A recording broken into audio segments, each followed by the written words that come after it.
What's up, y'all? Today we're going to unbox and review the Sony XLR-K3M.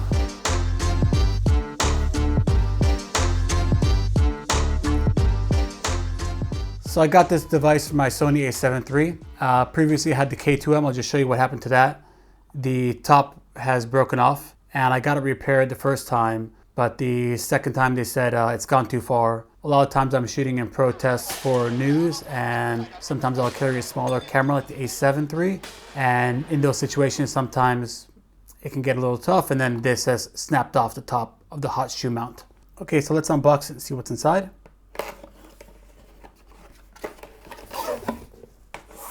So first of all, we can see it's in a nice case, and let's unzip it. Feels real nice. Okay, so inside we have four things. We have the actual device, then we have this extension cable, and this extension cable can be used to mount onto the hot shoe and then have the device on a rig or whatever kind of extension you have for your camera, for your housing. Then we have the actual device, and we can see here we have two XLR inputs. We have one mini jack input. Okay, now this is the part that's interesting for me, is that this had, what I'm told is that the digital is what is used when it's plugged into an A7 IV, because that has to do with the pins for the hot shoe. And we're going to keep it on analog and see what that sounds like on the A7 III. And then, as with most audio devices, we have all our gain dials here. Okay, it also comes with a mic. So here's the mic without the screen on it. It's a Sony XM1. And then we also have a nice new dead cat. Look how nice that feels. Nice and new. Feels so soft.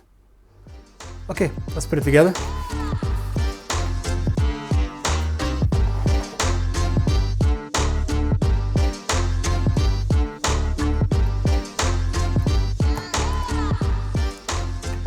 So one thing I really like a lot more about this one is the dial here.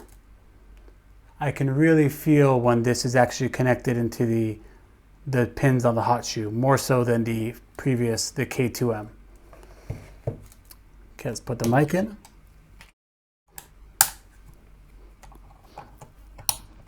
Now this is how the camera is going to look all set up and done.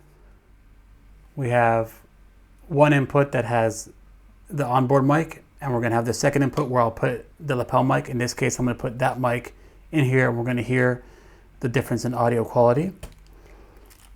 And this, I'll show you again, is what I was talking about. So we have analog, which is going to allow it to go into the A7 III, and digital is what works for the A7 IV.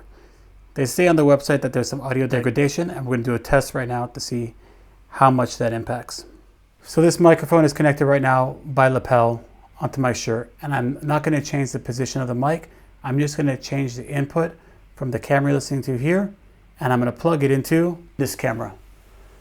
So hopefully we're not hearing too much of a difference between the two preamps on the Sony A7 and the camera we're using over here. And we're going to throw it into Final Cut Pro right now, and we'll have a listen to both. So I'm actually really impressed with that quality. I couldn't hear too much of a difference between the audio in this camera and when I had it plugged into the A7 III.